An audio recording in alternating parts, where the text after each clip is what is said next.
Olá, bom dia, no ar o Quem é Quem, nesta manhã de domingo para todo o estado de Santa Catarina. E hoje nós vamos falar de um assunto que interessa a toda a família catarinense. Com certeza você que está em casa vai gostar bastante do meu entrevistado.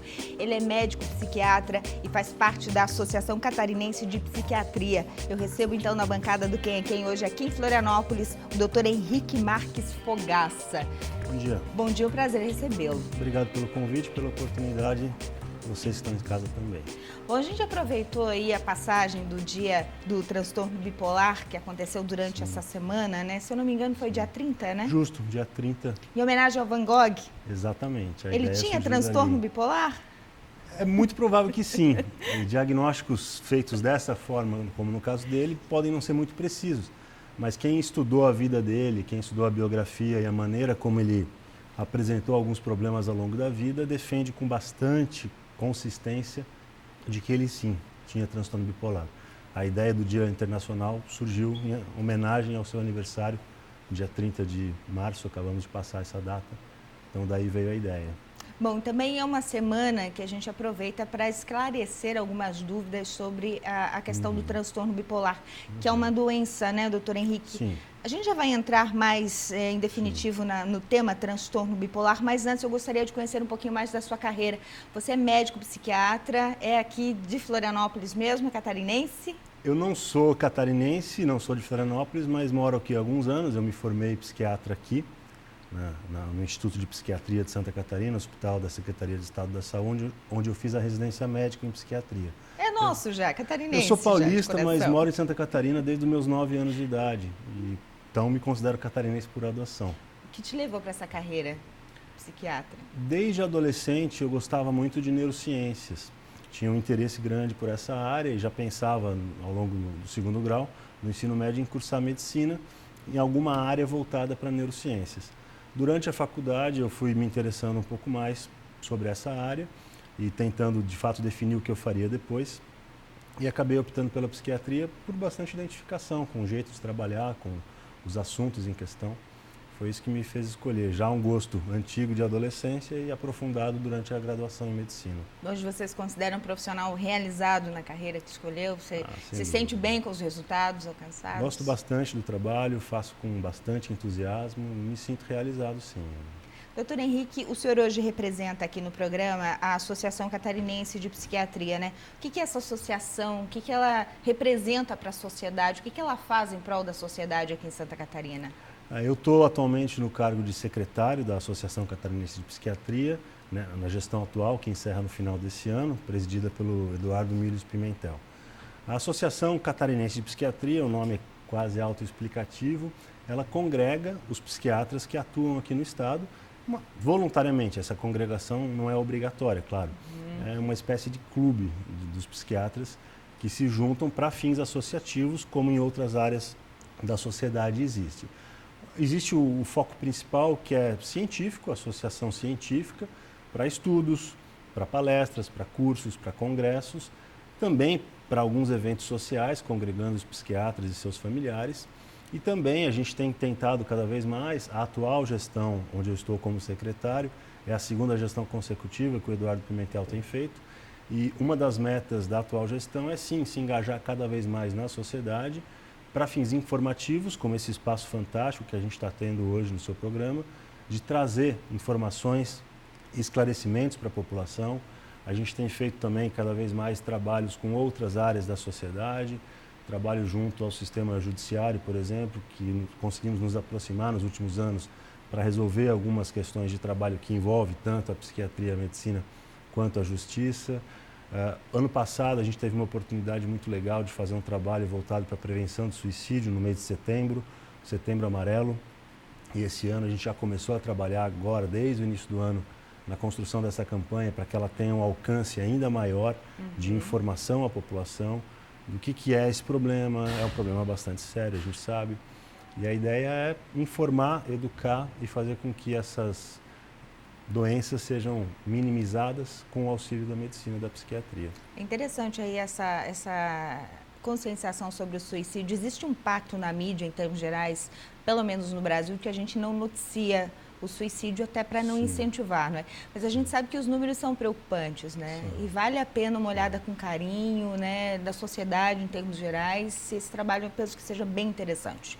A ideia justamente é informativa, não falar do suicídio, mas informar sobre o problema para que a gente tente preveni-lo. E é um problema que, como todos os outros, tem solução, não é? Doutor Henrique, existe, né, esse romantismo todo e, ora, não tão romântico, algumas questões sobre doenças mentais, né? Tempos atrás, a gente olhava as doenças mentais, a maioria delas, como algo sem solução, né? Imaginávamos que alguns problemas seriam permanentes na sociedade. Hoje a gente já vê a medicina evoluindo bastante, principalmente na questão de doenças mentais, né? Dá para evoluir muito, mas a gente já tem uma evolução para ser comemorada, né, doutor Henrique? Absolutamente sim. Sua fala está muito completa e de fato é isso.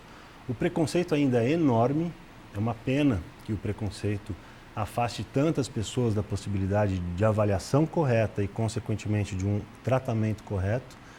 A psicofobia, esse termo que a Associação Brasileira de Psiquiatria tem trabalhado tanto de falar que a psicofobia é um crime. As pessoas não podem ser discriminadas por serem portadoras de uma doença mental que pode ser comparada a outras doenças, né? Ninguém hoje é discriminado por ter uma doença cardiológica. As pessoas não são discriminadas por terem uma doença ortopédica e não podem ser discriminadas por terem uma doença mental que elas não escolheram ter. A ciência evoluiu para poder oferecer uma melhor qualidade de vida para essas pessoas e para os seus familiares. E, felizmente, as últimas décadas têm sido de grandes avanços na psiquiatria com esse objetivo de melhorar a qualidade de vida. Quais são as doenças mentais hoje mais conhecidas e tratadas no meio médico? A depressão ocupa um espaço enorme na medicina, na psiquiatria, naturalmente. Problemas relacionados a substâncias químicas, dependência química tem um tamanho muito grande também. Transtornos de ansiedade são extremamente frequentes. O próprio transtorno bipolar, que a gente vai falar mais ao longo do programa hoje, tem uma participação considerável.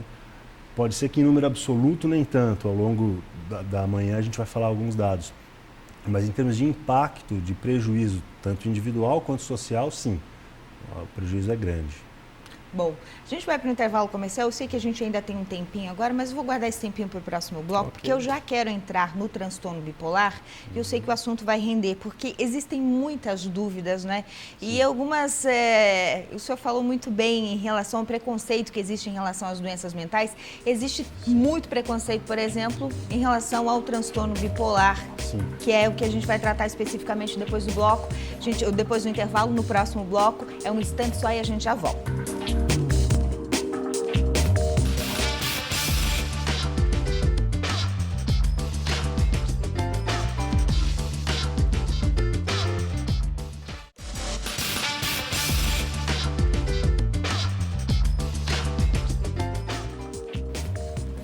Estamos de volta com o Quem é Quem nesta manhã de domingo e eu recebo na bancada do programa aqui em Florianópolis, nos estúdios da Band, Henrique Marques Fogaça, ele que é médico psiquiatra da Associação Catarinense de Psiquiatria. Bom, a gente já falou aí sobre o preconceito das doenças mentais, né, doutor Henrique? Agora vamos falar sobre o transtorno bipolar. Então, a gente elegeu essa doença hoje, lembrando que a gente pode estar falando das demais aí em outros momentos, em outras entrevistas, se der tempo hoje ainda, quem sabe, mas eu queria focar aqui o transtorno bipolar. Dá para definir o que é o transtorno bipolar, doutor Henrique? Dá para definir. O transtorno bipolar tem aparecido muito na mídia, tem tomado uma fama grande nos últimos 15 a 20 anos e muita gente que acaba não conhecendo bem o assunto traz críticas como se fosse uma doença da moda, é invenção recente.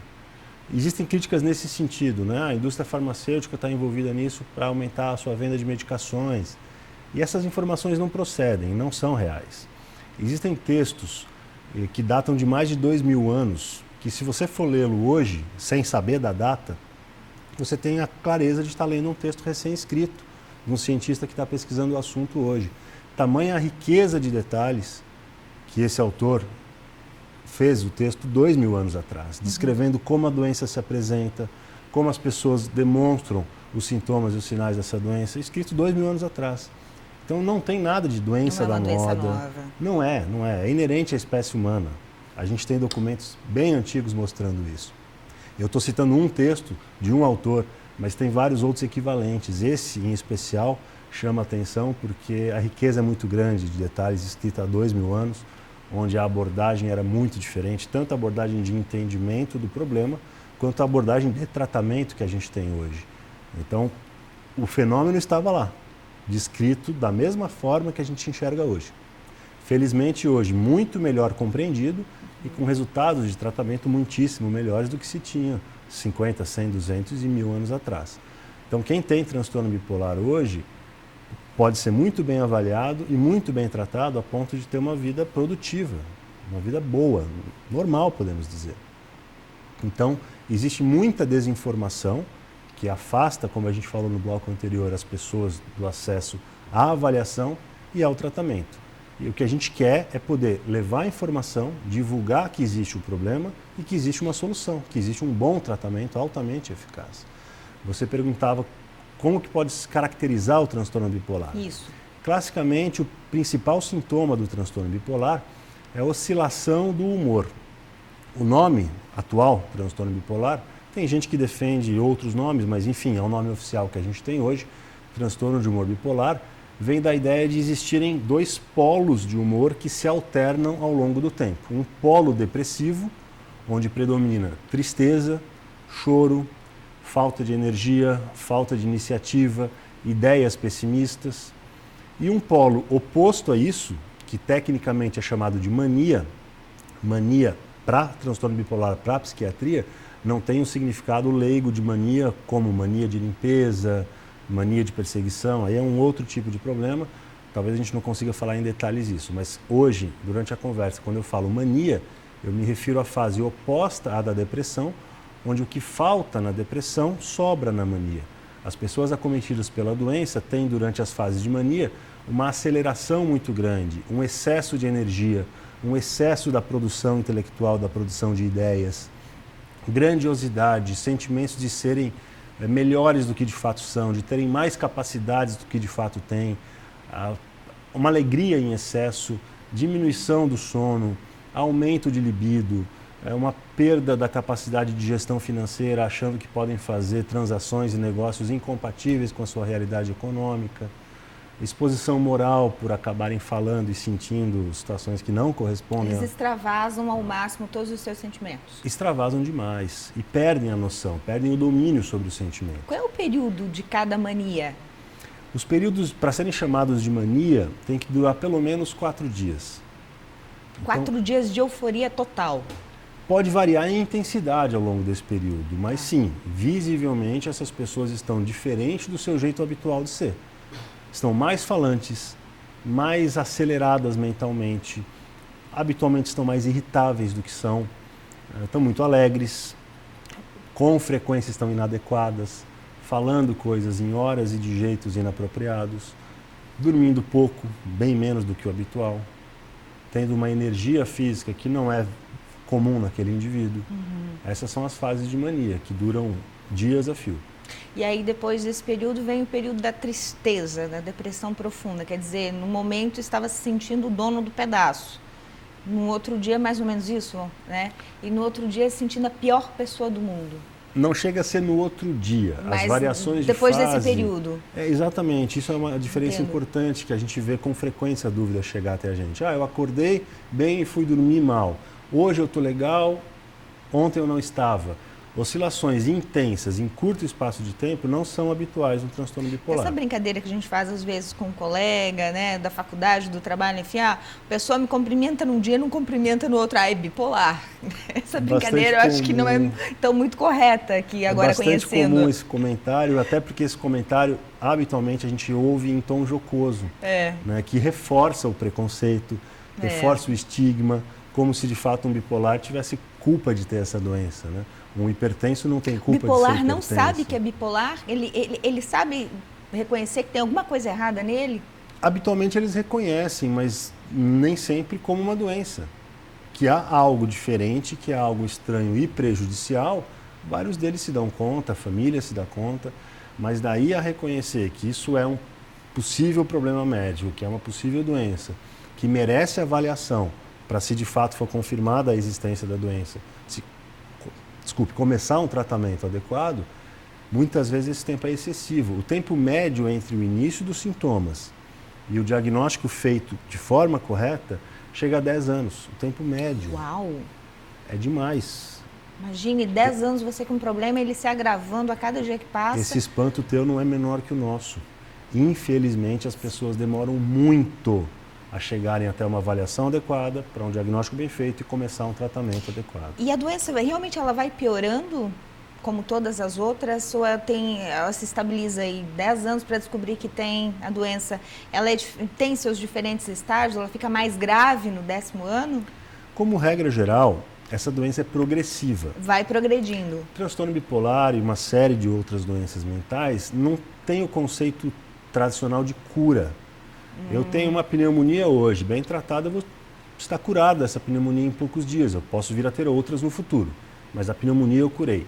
Uma outra infecção, curei. Agora, o conceito de cura, como se o problema deixasse de existir, ele não é comum na psiquiatria. O transtorno bipolar é um exemplo bastante claro disso. Certo. A doença é contínua, é crônica. Porém, o tratamento adequado pode estabilizar muito bem essa pessoa.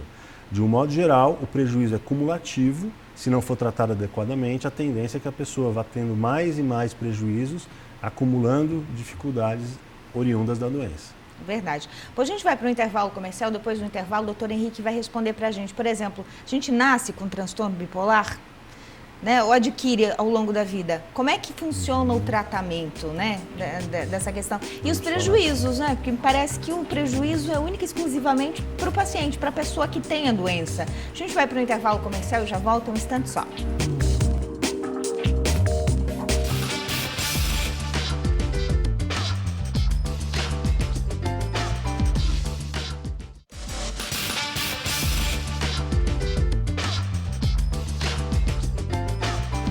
Estamos de volta, este é o último bloco do Quem é Quem. Nesta manhã de domingo eu recebo o Henrique Marques Fogaça, médico psiquiatra da Associação Catarinense de Psiquiatria. Estamos conversando sobre transtorno bipolar. Bom, o doutor Henrique já explicou para a gente aí uma série de sinais, né? Como é que a doença se desenvolve, enfim. E a minha próxima pergunta, ela se torna inevitável. Tem muito pai e mãe, né, assistindo o programa neste momento com seus filhos. Doutor Henrique, quando é que o transtorno bipolar se manifesta no ser humano? Já nascemos com essa doença ou desenvolvemos ao longo da vida? Excelente pergunta. Essa dúvida é muito importante e também bem comum. A maior incidência de início das apresentações clínicas, os sintomas começam a ficar evidentes, em geral, no final da adolescência e início da vida adulta. É o período da vida onde a maior parte dos portadores de transtorno bipolar vão manifestar os primeiros sintomas. Isso é a regra, mas como sempre há exceções. Tá. Então existem sim pessoas que começam a manifestar a doença já na infância. Isso não é tão frequente, mas existe. E denota que seria uma participação genética maior, vamos dizer assim. Genética não é hereditária, os conceitos se confundem e cabe um breve esclarecimento. Genético diz respeito à predisposição que o indivíduo tem em manifestar determinadas características, sejam características físicas, como cor do cabelo, estatura e assim por diante, sejam características que a medicina convencionou chamar de doenças, porque de fato foge da média e traz prejuízos claros quando essa característica está presente. Oscilações intensas de humor, como a gente falou há pouco, que caracterizam o transtorno bipolar, a gente chama de doença porque de fato traz prejuízos significativos. Então, habitualmente é isso. Final de adolescência e início da vida adulta, os problemas começam a se manifestar, podem acontecer já na infância e também podem acontecer um pouco mais tardiamente, 30 e tantos, 40 anos de vida, que não são comuns. Okay? Certo. E você citou há pouco no segundo bloco, de que o prejuízo habitualmente é para o indivíduo. Não. Não? Isso é uma característica bem importante a gente falar também. As pessoas que convivem com esse sujeito portador do transtorno bipolar costumam sofrer consequências também, se não diretas, indiretas. Cônjuge, pais, irmãos, amigos, círculo profissional. As instabilidades de humor intensas que geram prejuízos acabam afetando não só o sujeito, mas o seu círculo de contatos. Então, o impacto do transtorno bipolar é muito maior do que apenas para o indivíduo. Em termos absolutos, não é uma doença tão frequente assim. Os estudos epidemiológicos mostram que, dependendo da maneira que é medida a prevalência dessa doença, de 1 a 2% tem a doença clássica, que a psiquiatria chama de transtorno bipolar do tipo 1. Se a gente for ampliar um pouco o entendimento dessas flutuações de humor e formas menos agressivas, menos fortes da doença, transtorno bipolar do tipo 2, se amplia ainda mais, para 5, 6, dependendo do estudo, até 8% da população. Aí sim, nós já estamos falando de números bastante significativos. Mas o transtorno bipolar tipo 1, de 1 a 2%, não é tanto assim. População brasileira, daí a gente está falando, ou população catarinense? Mundial. Esses estudos se repetem em vários lugares do mundo com números bastante parecidos. Uma característica da doença mesmo. Não depende muito de classe social, não depende muito de gênero, não depende muito de cultura. A doença existe e afeta a população mundial.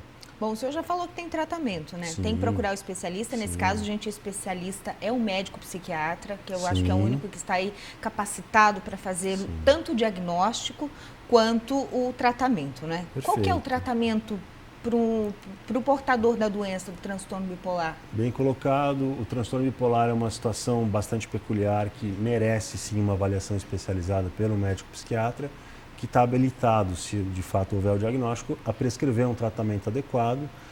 Em termos de medicação, existe uma classe de medicações que os psiquiatras usam, chamados estabilizadores de humor. Esses são extremamente eficazes, com resultados muito satisfatórios para quem tem a doença. O tratamento não se restringe à medicação, mas absolutamente precisa da medicação. A imensa maioria dos portadores de transtorno bipolar vai precisar sim de medicação, não só na fase aguda da doença, mas medicamentos de uso contínuo, permanentes, que estabilizam o humor, como o próprio nome deles fala, evitando as oscilações características da doença. Mas o tratamento passa, além de medicação, por controle de bons hábitos de vida. O que a gente fala para todos nós, independente de termos doença ou não, tem uma participação ainda maior para bipolares, que tem que ter uma qualidade de sono muito grande, tem que cuidar do sono. A atividade física está comprovadamente como um tratamento eficaz para o transtorno bipolar. Alimentação saudável, suporte psicológico e acompanhamento de psicoterapia também está bastante indicado na manutenção do tratamento. Esporte da família, que eu penso que é muito importante. Claro, né? Que sim. A importância do entendimento e da educação sobre isso também passa pelo que você acabou de lembrar, importantíssimo. A família entender o que está acontecendo, ajudar essa pessoa a buscar ajuda e ajudar essa pessoa a manter o seu tratamento ao longo do tempo, que é algo muito comum também. Eles melhoram da fase aguda, se sentem bem de fato e acabam diminuindo a importância do tratamento, relaxando e muitas vezes fazendo de forma incorreta ou abandonando, o que vai trazer uma chance muito maior de recorrência das crises. E a família participar desse processo é fundamental. Quanto mais se conhecer do assunto, mais chance dessa pessoa ter um bom suporte, incluindo o familiar. Bom, o senhor falou sobre as doenças mentais, que elas são permanentes, não existe cura. O transtorno bipolar, quem tem para o resto da vida. Aí a carga de medicamentos, de tratamento vai variar de acordo com cada diagnóstico, logicamente. Sim. Mas o acompanhamento é para sempre. Enquanto viver, a pessoa tem que fazer esse acompanhamento para ter uma qualidade de vida bacana, Sim. né, doutor? O importante é você lembrar disso. Acompanhamento contínuo é justamente para que a pessoa tenha uma boa qualidade de vida. E isso é absolutamente possível, mesmo que a pessoa tenha transtorno bipolar. O tratamento contínuo é para resolver tanto um episódio agudo que tenha trazido a pessoa para o atendimento, habitualmente elas chegam para nós em fases de crise, e o tratamento é justamente para não só tirá-las da crise, como mantê-las bem estáveis ao longo da vida. Gente, e principalmente nós, sociedade em termos gerais, quem não é portador da doença, agora com todas essas dicas do Dr. Henrique, fazer a nossa parte, né? Não ser preconceituoso, né, gente? Ter um pouquinho mais de, vamos lá, sensibilidade, educação, amor ao próximo, né? Tudo mais. Perfeito, abaixo ao preconceito, psicofobia é crime. Existem indícios de alguém próximo de você estar passando por algum problema? Um familiar, um amigo próximo, estimulem essa pessoa a procurar ajuda. É muito mais fácil a gente diminuir o preconceito com informação, com educação. Então essa mensagem que você lembrou tem que ficar registrada, sim. O preconceito é um dos grandes males do transtorno bipolar. Sim, é. Verdade. Nosso tempo acabou. Passou rápido, né? Demais. Bom, eu vou deixar o convite para o senhor voltar e também outros médicos lá da associação que, né, também estiverem dispostos a contribuir. O programa, o espaço aqui na Band está aberto para a gente falar também de outras doenças, né? A gente tem várias aí, né? Tem a doença do século que se chama, que todo mundo fala, né? E até livros agora, né? Falando da questão da ansiedade, né? Que leva aí muita gente a ter transtornos também na vida, né? Cada vez mais a gente tem visto, sim, a ansiedade aumentar. E estresse. Espaços como esse que levam informação e educação para o público são de um valor inestimável. E não só eu, como a própria Associação Catarinense de Psiquiatria, nos colocamos à disposição, sim, para outros espaços educativos e informativos como esse. Ai, obrigado, que bom. Realmente. Eu vou adorar. Vou adorar falar com os profissionais e falar com você também, né? Nosso querido telespectador em todo o estado de Santa Catarina. Bom, o programa hoje acabou, mas a gente volta no domingo que vem com mais uma entrevista para você. Um ótimo final de semana, um bom dia de domingo e até lá.